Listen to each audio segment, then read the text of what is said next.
Welcome back to Beyond the Hustle, where we talk about what it really takes to build, create, and lead without burning out or losing yourself. And here we turn pain into purpose, bust the myths that keep women stuck, and give you the real tools to build without burnout, all while living a life rooted in alignment and what's true to you. And on the show, people feel seen, heard, and appreciated. And they leave knowing that they're not alone, that there are other women out there doing it their way, and that they can too. And if you're here, it's because your story matters. You're doing the powerful work in the world that is needed. And that story has the power to wake someone up and shift their perspective and help them to take their next step. So today's guest is someone whose journey lives at the intersection of science, spirituality, justice, and deep inner work. Ooh, I can't wait to dive into today's topic. Nicole Harris is the founder and CEO of Gaia Lives, a platform that supports people through these transformative times using dreamwork, mindfulness, and coaching. And before stepping into this work, Nicole was a civil rights and climate lawyer grounded in logic, evidence, and systems change. But after what she calls a science-induced spiritual awakening, she came to a powerful realization that in order to heal the world, we also have to heal ourselves. And today she integrates Eastern and Western science of mind with decades of experience in both individual and social change, helping people come home to themselves while still engaging meaningfully with the world. And what I love about Nicole's story is that it doesn't romanticize spirituality and it doesn't demonize effort. It's honest, it's grounded, and it tells the truth about what happens when alignment meets action. So welcome, Nicole. Oh, we can't. Oh, I guess I have to turn on my mic. Thanks so much, Isabel. I'm so happy to be here. Thanks for that great introduction. Yeah, thank you. You've done some really powerful work, so I'm so excited to dive in. So as we always like to start is we like to dive right in. So there's a myth I hear all the time in heart-centered and spiritual spaces. And Nicole, you named it so perfectly. If you build it, they will come. And this idea that if your work is aligned enough, pure enough, or meaningful enough, people will just magically find you. So Nicole, why do you think this belief is so seductive, especially for people who are doing healing, justice-oriented, or soul-led work? Well, for me, it was like, I can do the inner work and it's a little bit of an excuse, really, for me at least. It was like, oh, well, I've done the work and therefore I don't have to do the actual work of the boots on the ground, or boots on the ground. That's not the right way of putting it, but the hitting the pavement to actually do the work, taking the action steps to create the business. So for me, it was like, okay, I've gotten my certifications, I've done the training, I'm doing this healing work. Why isn't anyone coming? And so there's this belief, like you said, that, if we just, I think, maybe it was a lot of people kind of point to the Secret, right? That movie, The Secret, where it's like, well, if I just sit on my couch and think of what I want, then it's just going to magically appear, right? So that's just a pervasive kind of way of a misunderstanding, really, of spiritual principles. So, of course, spiritual principles say we got to align internally first and then take the aligned action. So, yeah, I think it's an easy out, an easy way. At least for me, it was sort of like, okay, I'm just going to wait now. Just going to sit in they'll come through the window, maybe the door, maybe an email, right. But action is the part that's missing in so many spiritual age teachings. So, yep. Boy, that's a whole other topic. There's sort of comfort.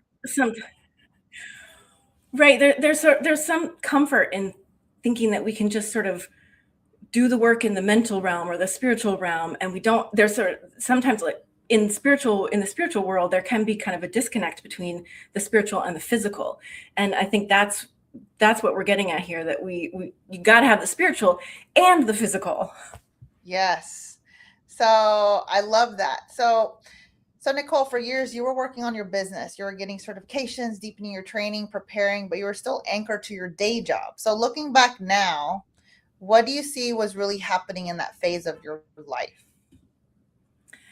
I think it was building internally. There was, 2020 certainly lit the fuse. The idea had been planted back in 2017, and then 2020 rolled around, and it was like, okay, this is when the idea sprouted, we could say. And then I found that I was just coming up against my own internal obstacles. And so the past past 5 years have been working on those obstacles, doing the healing work internally, doing that alignment work so that I could take the aligned action, because otherwise I was, I was not necessarily aligned, because I certainly had the values and the desire, but the belief in myself was lacking. I had the idea, but the belief to support the action that was needed was not there. It was just, it's still working through some issues around, who am I to say this? Who am I to, who am I? Who am I to do these things? When really it's like, we need you, for anyone else listening, it's like, who are you? You're you, and you've got your special sauce that that the world needs. And So it was that's really like preparatory. oh yes, and thank you for sharing it. Just like the topic, I'm sorry, the title, the courage to be seen. It takes a lot of courage to be seen. Yes. It takes a lot of courage to share what you're doing, your work, your methodology. And I think a lot of people forget that, and that's what stops a lot of people. And it's getting over that fear of, yeah, people are going to like you. People are going to like you. You're going to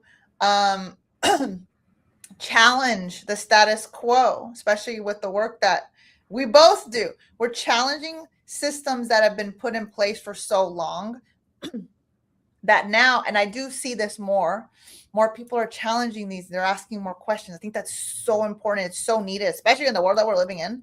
But even with the work that you're doing, sharing those experiences, your experiences are very important because they're lived.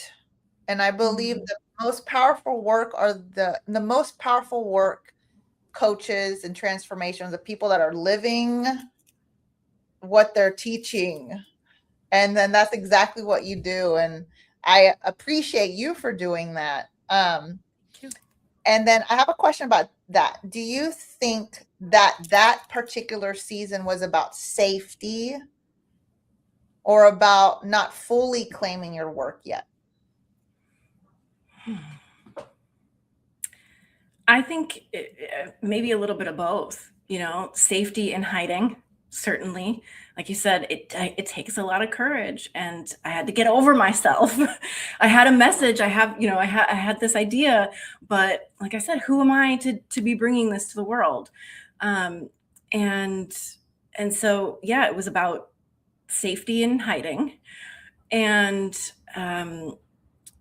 preparation. Certainly, kind of preparing the ground, so to speak. Adding soil amendments if we're going along with like the seed and the sprout kind of metaphor there. And then what was the other option that you said? It was either safety. Hold on a second. It was safety or not fully claiming your work yet. Yeah, not fully claiming my work. I mean, I think that was in part of it too. What I noticed was, as a result of my science-induced spiritual awakening, before I was very much in the materialist paradigm.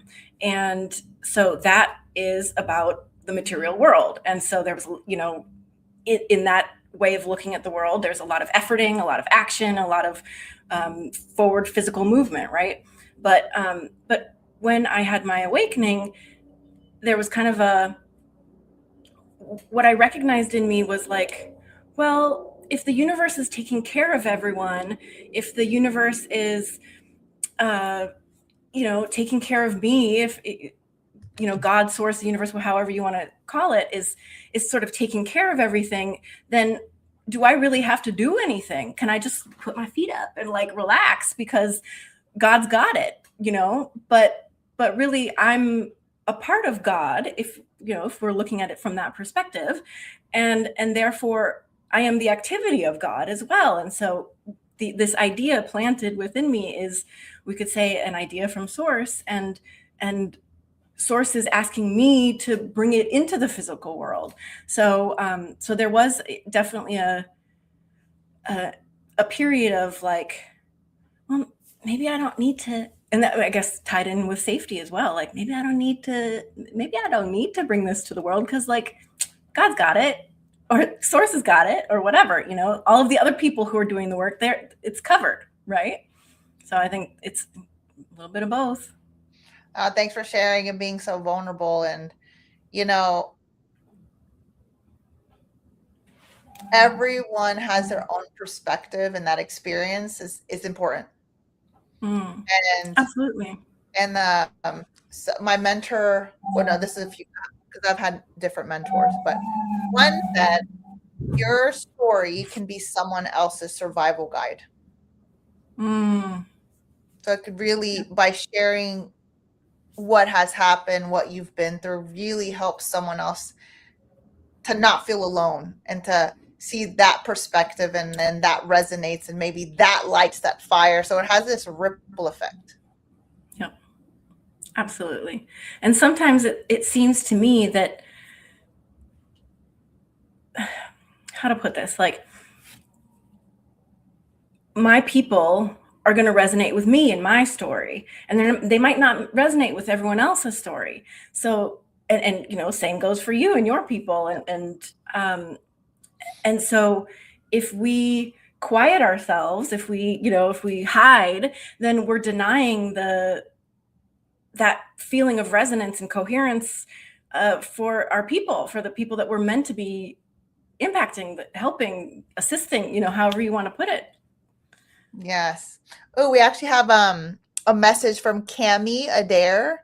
I'm so glad you did the work, Nicole. I've gotten so much value from working with you. Cami, thank you so much for the comment. Thank you, Cami.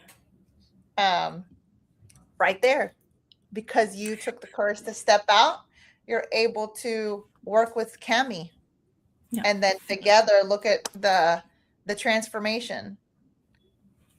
Yeah, that's how it works. Thank you so much for sharing. Okay, I love that. Thank you. The next thing is, so you shared a moment that really struck me because it wasn't loud or dramatic. It was an email from a recruiter. You didn't want the job, yet you still hesitated and you still considered it. And you still almost stayed available for that older version of your life, that identity. Can you walk us through what made that moment different from all the ones before it? Yeah. I mean, it was subtle, right? I mean, it's just like a tiny, tiny decision that was critical for me. So, as I said, the idea for the business sprouted, so to speak, in 2020. But what I recognized, or my plan was, okay, let me get a kind of what's called a staff attorney position as a lawyer. And so I was working as a staff attorney at a big law firm. Anyway, went to a couple of different law firms, and I had this belief that I had to have like this steady position that would support me as I built the business. And that was sort of borne out. I think there's truth to that, or that, there can be truth to that. But what I found was that I was allowing myself to just be, to sit back, and it was a lot more comfortable hiding and put my feet up and say, oh, okay, maybe, source has got it. And so I was on LinkedIn, and I had that, open to work thing that was on my profile. And so a recruiter reached out, and I spoke with her, and I was going to submit my materials. I even told her I was going to submit my materials. And then I thought to myself, Nicole, what are you doing? What are you doing? Why are you going to go invest time and, attention and all that, and getting situated in some new position just to leave that position in a few years when you've got the business in a position where you know, are able to support yourself. And so it was like, no, this isn't what you want, Nicole. And it came down to, and I think that's the important thing, this isn't what you want. Before, it was sort of like, this is what society expects, this is what, you know, other people expect of me. And there was this moment of like, this doesn't feel good in my body. No, it's like a body no.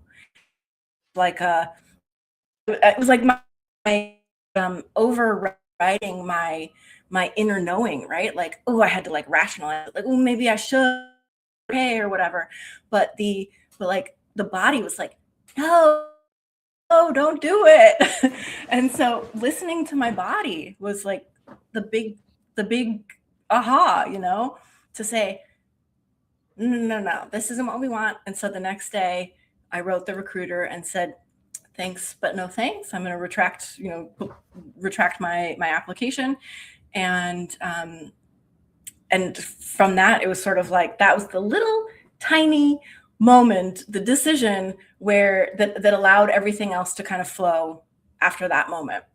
When I cut, you know, in some circles, they call it burning the boats, right? There's kind of a moment of, it has to do with like war strategy, where, you know, some people go across a sea in a boat and they're gonna, you know, go fight a war. And the idea is, you know, the general says, okay, burn the boats, because we're either going to be successful in this campaign or we're going to, you know, be dead on the battlefield, so to speak. I mean, that's kind of a dramatic example, but the idea is that there's no retreat, right? And so that was my mini moment of like, no, we're not going to continue to go on down this path. We're committed to the business. This is, you know, this is where we're going. Oh, that is so powerful. And something that stood out was your body knows. And there's also a disconnect. I don't know if you can resonate with this or if you experience this. The disconnection that I had in the beginning, and even like starting this healing journey, and not realizing how our bodies are literally screaming and trying to tell us in so many different ways, hey, this isn't right for you. Hey, this isn't aligned for you. It's like you're not listening. And then the more that I continued on this healing journey and doing a hell of a lot of inner work, it's, I know, I'm like, God, it's like, it just continues. That the more connected you are, it really helps you to make those decisions that are more for you. Yes, there's the logical side, of course, but there's something whenever your body knows. And did you ever read that book, The Body Keeps Score? It's by Bessel van der Kel. Something. Yeah. I really mispronounced that name. I haven't read it. I own it and I know the gist, but I should read it. But yeah, it's so powerful. And at that moment, because it was such a strong, it's almost like a strong reaction that your body had to that, and how powerful it is that you listened. Here's the key. You listened and followed through rather than denying it. I know there's been so many times in my life that it's literally not only the universe, my body, things are telling me no, but I'm like, no, I'm not sure. Let me go through with this. And then you always go back and think, damn it, I should have listened to myself. It's like, quit the second guessing. You already know. And it's taking that courage to continue to listen and to be brave, because you may piss people off. You may burn the boat. Listen, burn the boats. I like that. I had never heard that saying. But you're doing what's right for you. And I always believe that whenever we do the right thing, we also help others. We encourage others to do the right thing and what's, you know, for them. And really listen to themselves. So yeah, Oh, this is Absolutely. so I think, love and this. just really briefly, like, I think that I did it so many times of not listening to myself and then getting the feedback like, oh, I should have, that it was like, okay, you know, that I've through my healing work, I've begun to listen to my body a lot more. But I think that, you know, for many people, that's part of the learning process, right? Like, at least in this culture, there is that disconnect, and we do kind of tend to rationalize things over like that bodily feeling.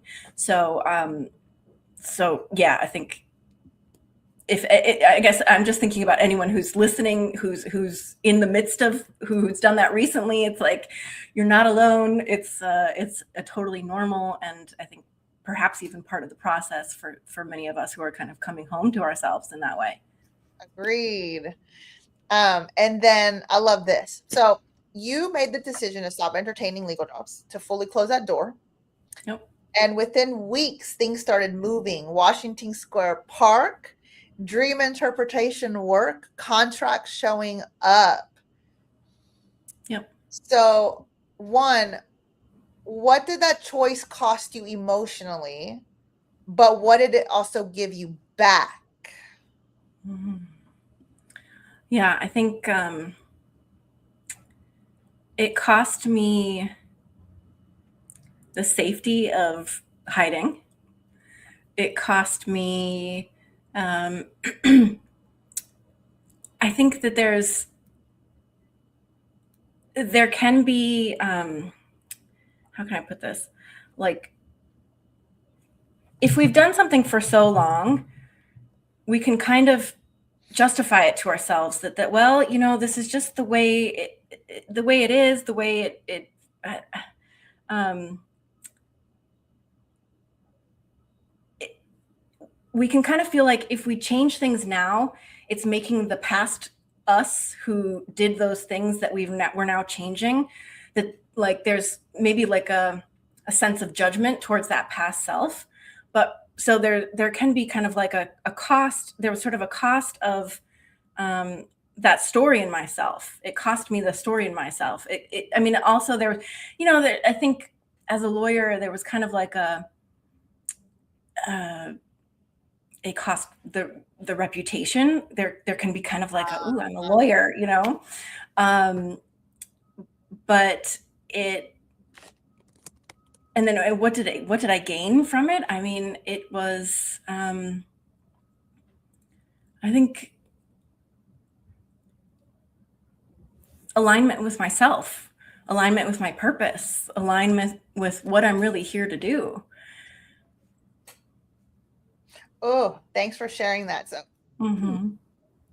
the reputation, I want to like get into that Ooh, because I yeah, think yeah, that's really prevalent with a lot of women, that high achieving women. You guys, the directors, the leaders, your roles, you're doing a lot of things in your company and corporate. You're holding a lot, not just in your, maybe not just in your business, maybe in corporate, maybe at home. It's there's the part that comes with our career, that reputation. Oh, and when you said that, I was like, oh, I can feel that. Because there's always a cost. And it's almost, what is the risk in doing this? In business, we always measure the risk. But in this point, it's like the risk of not fully knowing what it would be like to actually pursue what you really wanted to do. And maybe, yeah, and I'm not here to glamorize entrepreneurship. I had a whole other conversation about that. But understanding that it's not just, woohoo, now I'm here. That it takes a lot of work, and understanding that there is a cost, there's sacrifice, that it's going to be uncomfortable, there's change. But when you go through it, it is so worth it to become what you always wanted to do, become more aligned. That's it. Becoming more aligned with yourself. And I feel like that also helps physically, internally. I mean, I remember whenever I left, I don't know if you felt the same way when I left corporate. It's like, when people leave a toxic boyfriend, a toxic relationship, you have a glow up. Well, I had a glow up whenever I left and started doing the work that was more aligned to me, even though it was hard. I Mm-hmm, had a lot of mm-hmm. judgment. I was like, but I had to choose whether or not I'm going to allow some judgment to stop me, or have that projection, because that projection always signifies that that person is not where they want to be, so they want to bring someone else down. So Yeah. it's like insecurity. Have you had? Mm-hmm. Did you get that glow up as well? It's almost kind of like your body was like, oh, or she's listening to us. Yeah, I mean, so I guess maybe we could say that there was the kind of the glow up in the physical manifestations that occurred after that tiny decision, that subtle decision, right? There was I went out and busked. I brought 2 chairs with me to Washington Square Park for a weekend, and put up a little sign. It was like, I think it was $5 a dream. So I was like, dream interpreter, $5 a dream.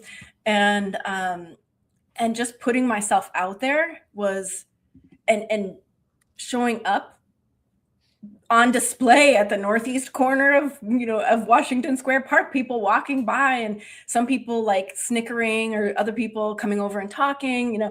um it was like, what I'm meant to do. And on your point about, and then I guess, just to finish that story, then my teacher reached out, and I wound up being able to work with him. So I got a contract with my dream interpretation teacher. I also got a contract with a healer who does similar kind of work. And so there was just like, wow, that one tiny decision, and then it opened up all of these. It was sort of the dam broke as a result of that. And all of these new things came in. And then I was working as an entrepreneur and still had the job, because I hadn't left that yet. So it was just like a hell of a lot of work over the next few months. And there was one other point that I wanted to bring in. It's gone now, but It'll come back. but yeah, the Oh yeah, thank you. reputation. Oh, Yes. anyway, yeah, no, it's all gone. It's gone. Okay. Maybe it'll All come right. back. We'll wait for it to come back. But yeah, thanks for sharing. That takes so much courage to putting yourself out there. And I just want to say, like, I'm glad you did. I commend you on that. And yeah, doing what you want to do. Yes, and I remembered what I was going to say. So, Reverend Bernard Beckwith, has this phrase: "Pain pushes until the vision pulls." And so the vision was pulling me, certainly, but there was also kind of like an element of, it was painful to be in a position where I was not pursuing what I wanted to be pursuing, or what I felt like. And so it was like, the pain was pushing me as well, right? Like, I cannot, there was a moment like, I'm not getting any younger. We can't just like, are we just going to waste our, waste in quotes, but waste our life in this position, in this job that we're not happy with, and with this dream, this idea that we're going to leave unfulfilled? Like, that was too painful. So it was like, the vision and the pain were like, you got to get out of here. Both. So, And I'm yeah. glad you listen. And I feel like that has, and I can resonate on so many levels. It's always been that vision and pain, and definitely the pain. I was like, I'm so sick of my own stuff. I'm sick of, like, this is so uncomfortable. I'm not happy, that it's like it finally moves you. But enough for you to just, like, it lights that fire in your butt. Like, let's go. It's now or never. Never. Oh yes, because most people that I have found, not only my experience but my clients, they move through pain. They're like, that's what pushes them. Oh, listen. Okay, so now, what I appreciate so much about your story is that you don't glamorize hustle, but you also don't deny effort. So, how do you define aligned action now versus versus forcing, pushing, and grinding? And then we'll have another. Oh, these are some. I like these questions.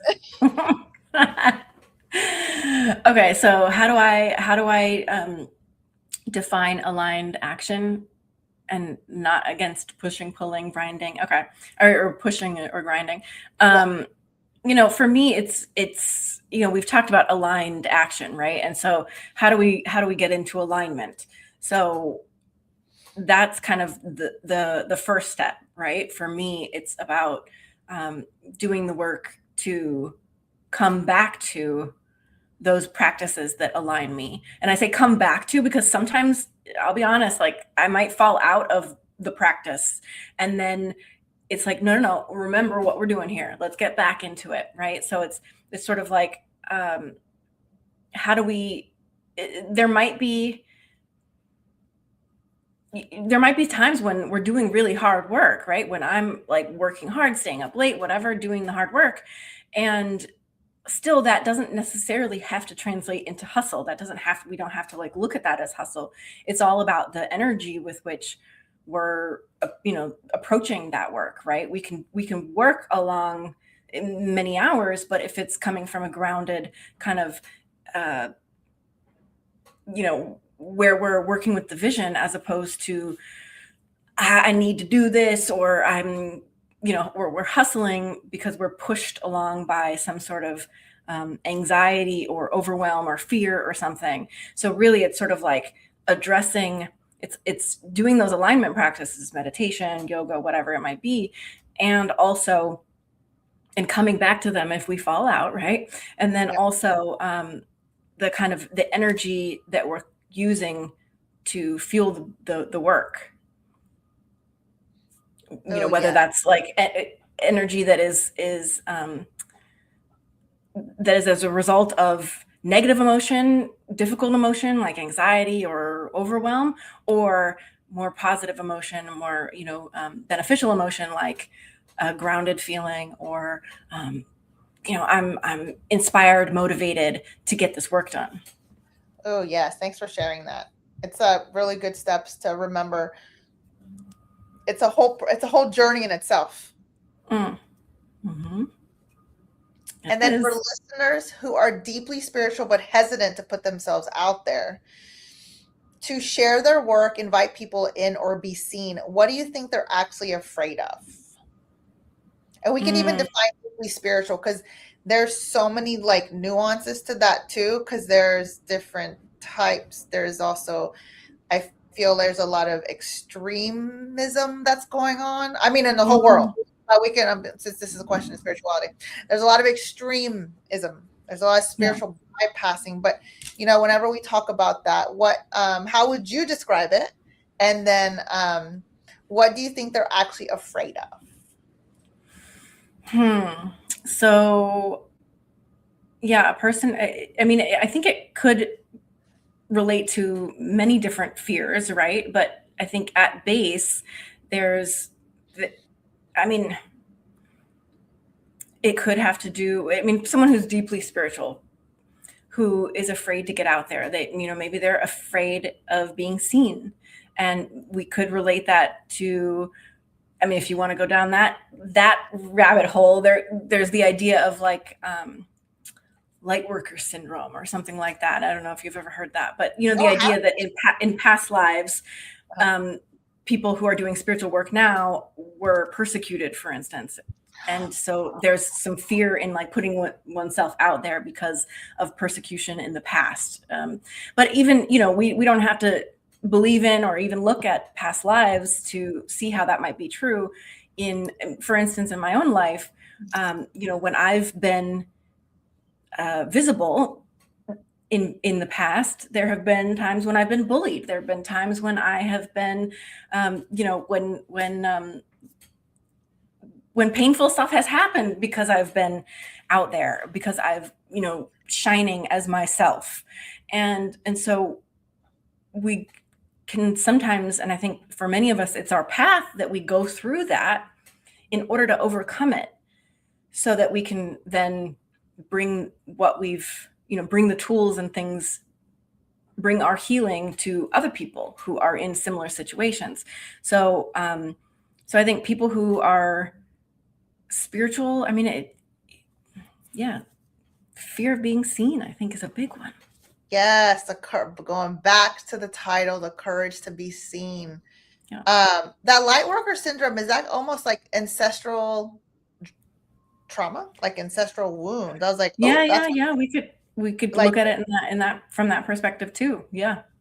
oh, that is, yeah, I was like, oh, let me look that up afterwards. Thank you. Yeah, I Sure. could definitely resonate with the spirituality, because for a very long time I fragmented that the work that I was doing. I do sound healing, and also I'm a shamanic practitioner. And so I would just put everything under the shamanic practitioner, like the work that I do. But I hid for so long. I fragmented for a very long time because I was such in the business world and the corporate. But what ended up happening is my business clients were like, oh, we didn't really understand why you did sound baths, but it just kind of made sense because it's you. And then the people on this side that were from sound doing the sound baths with me, or maybe doing an energy cleanse or limpia, they're like, we didn't know you're a business coach, but we know you like business. Oh my God. So that that confusion that they were feeling is because I was so scared of fully being seen. Because I Mm-hmm. also have been, oh, I already have haters. I started getting haters. I think I had more in-person haters because I would do speaking presentations. Um, and then now it's moved online. But understanding that is part of the work that we do. It involves that, because we're going to attract and we're going to repel.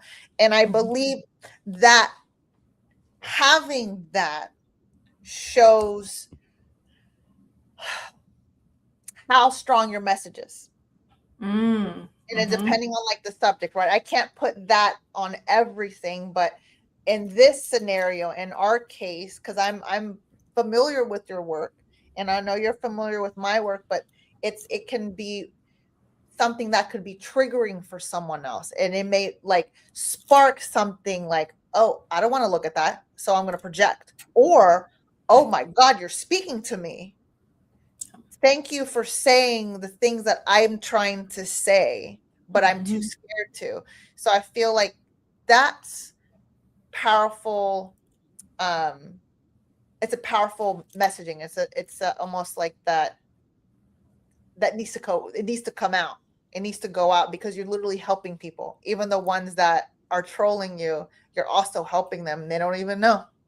Right, right, right. Planting seeds. Like That's right. maybe it will sprout in a few years. Maybe it will sprout in 20 years, but we don't, we don't get to say who picks it up or not. But yes, yes, I feel that for sure. And in many like coaching circles, having a hater is like something to be celebrated, right? And it's like, I was and celebrating it's my coach. I was like, exactly.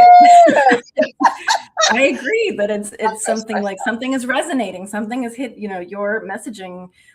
Anyone who's got yeah, there's like you said, maybe it doesn't apply wholesale, but for us in our work here, it's like there's something that's resonating, there's something that is speaking to something in that person who's starting to troll. So yeah.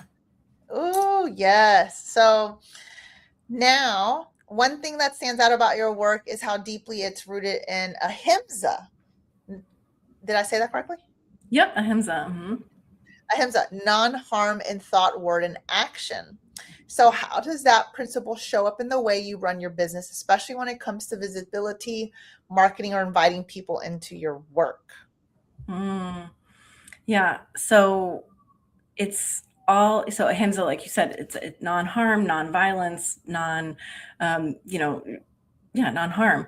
So it's, I think, one of the, when it comes to say marketing, uh, inviting people in, I think one of an important element of that is of course consent. And so we can be requesting, or sort of saying, how does that sound to you, or kind of inviting people in, and not, I think, not using some of the more aggressive, like not using aggressive sales tactics, for instance, is sort of a given. But that's, I think harm in the marketing context could look like aggressive sales tactics, or just cutting people off, things like that. Uh, that I'm interested in doing things, differently. And I think many of us in these fields right now, when it comes to, I mean, by and large, many of us are women. It doesn't have to be all women, but I mean, certainly there are men who are engaging in these practices, in non-aggressive sales tactics. But I think as we move towards sort of the more integration of a healthy masculine and feminine, that inviting and recognizing that people who are meant to be working with me are going to come through my invitation. And of course, that's the important part, right? It's, you got to do the invitation first, right? That we started off with, like, if you build it, they will come. But it's like, you can build it and then invite people. You got to invite people. But, to do it in a way that is without any pressure. Yes, and it's so great that you shared that marketing tactic, that marketing, and how to do it in a way that one is more aligned to you and also is not aggressive. And that's the first time I'm actually hearing about ahimsa. So thank you. I love learning new things. So yes, that was, and it's still pretty prevalent of the aggressive marketing, bro marketing. Yes, it works. It does. But doesn't mean that we have to keep doing that way. And I actually am reading, not yet, it's on my queue. It's the next book I'm about to read after I finish. Propaganda by Bernice. Is it Bernice Hayes? Hold on, I want to make sure. And that a lot of the marketing and how it is now, obviously there's been things, additions. I think there's Dan Henry. There's been a lot of things that have been implemented from just the Edward Bernays. How marketing, how it was used, and even how marketing back then, getting women to smoke, like back in the. And so I started learning a little bit that's why I picked up this book, because I want to understand where it came from, and then to see how it's transformed over the years to now. And when you really see the whole picture of how it is infiltrated into every single system, and seeing right there, questioning the status quo. This doesn't really align with me. How can I do it differently? What really speaks, and what do I want to bring to the table that is really for me, and that will then bring those others there with your beliefs, your perspectives. They feel more welcome in your world. I thought that was really really resonates, because that's my next book I'm about to read. So little, like, interesting tidbit. So I wanted to Google it just to confirm it, but if I remember correctly, I believe that Edward Bernays is related to Freud or something. He's somehow related to, or Jung, or I think it's Freud. But it was just interesting to me that, there's like this big name in psychology, right? Freud. And then, like, someone who's related to him essentially is using psychological tactics to sell things, and that is Edward Bernays. And I just thought that was, little interesting tidbit, little factoid. Yes, he's called the father of public relations. Oh, listen, I know that's a whole other topic for another day. I'm gonna read it and then I'll come back. Okay, so cool. Yeah.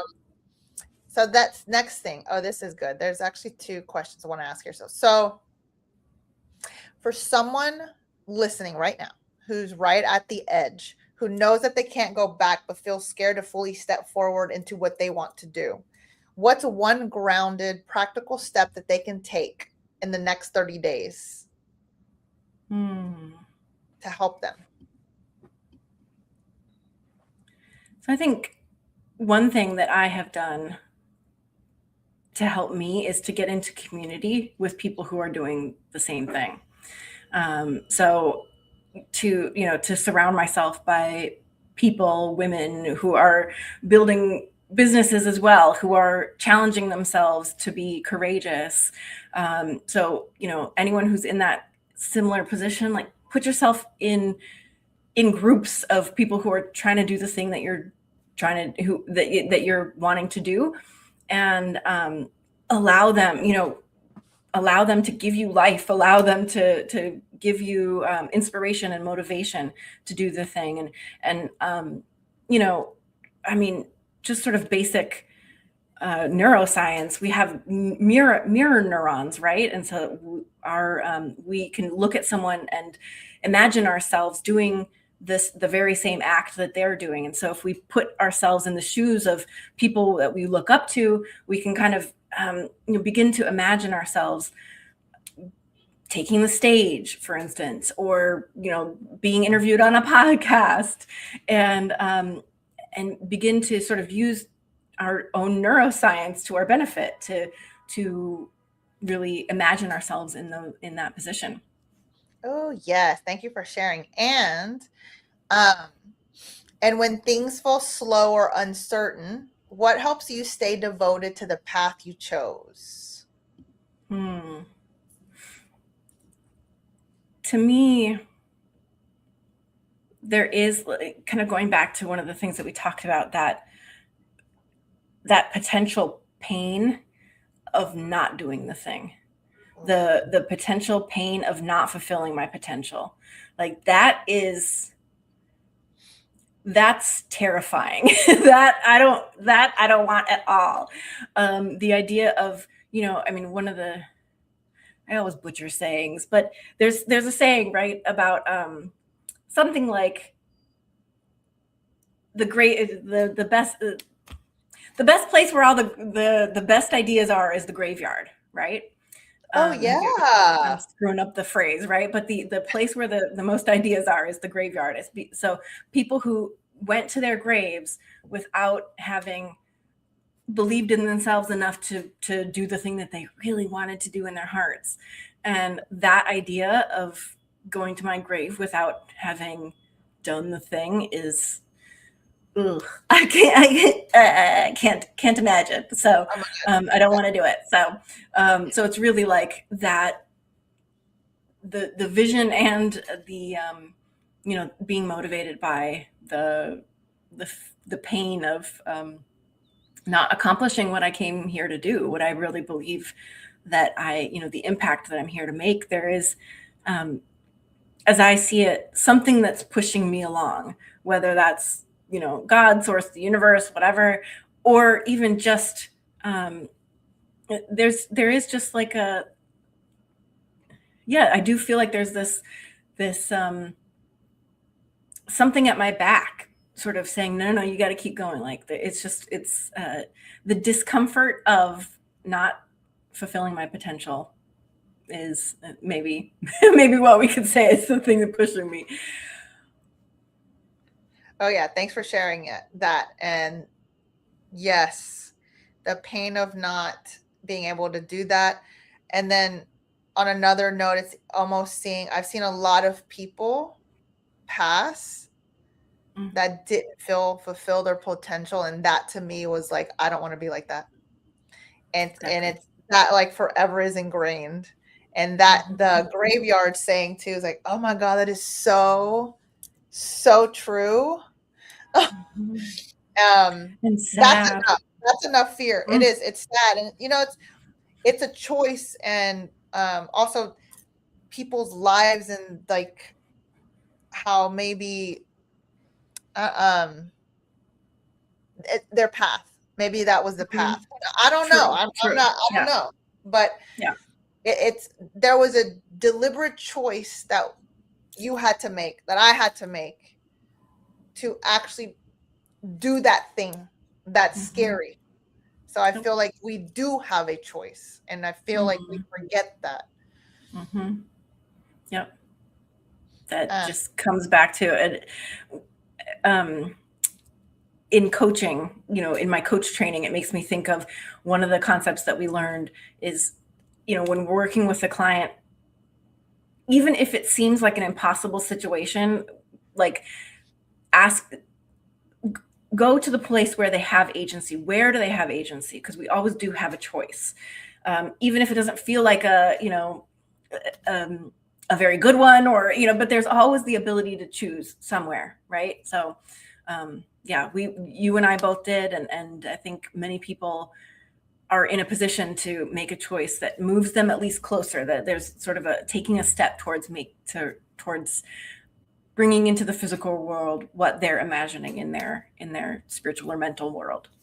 Yes. Oh, and then before we end, are you doing any this special offers or anything? How can people connect with you? And, side note, I did a dream interpretation with Nicole, and it was so helpful, but also profound, because the difference with Nicole, because I've also taken dream work classes myself. Of course, I've Googled it. What is it? Auntie Flo on google.com. Yeah. So, saying, what does this mean? But the difference was, it was so like resonant with what was happening in my life, and then knowing what next steps, being guided to take the next steps, and looking at that, healing that, moving through whatever is happening in my life. So I feel like that it was just magical and very profound. So just a side note, just a little, Yeah. But yeah, I would love to share with everyone how they can get in touch with you, work with you. What are you offering? Yeah, thank you so much as well. And I'm so glad that you found it so profound, because that's how I feel about dream work. It's like, whoa, we're actually, as I see it, we're getting nightly communications from our higher self about our next steps and where we should go. And so my work really combines the dream interpretation and the coaching, so that we are getting not just what you want, what you're, and we're moving beyond the sort of rational mind, right? And we're getting to what the soul wants, we could say, and then using coaching to make those things happen. So I'm so glad that you found that helpful. But so people can find me at GaiaLives.com. That's GaiaLives.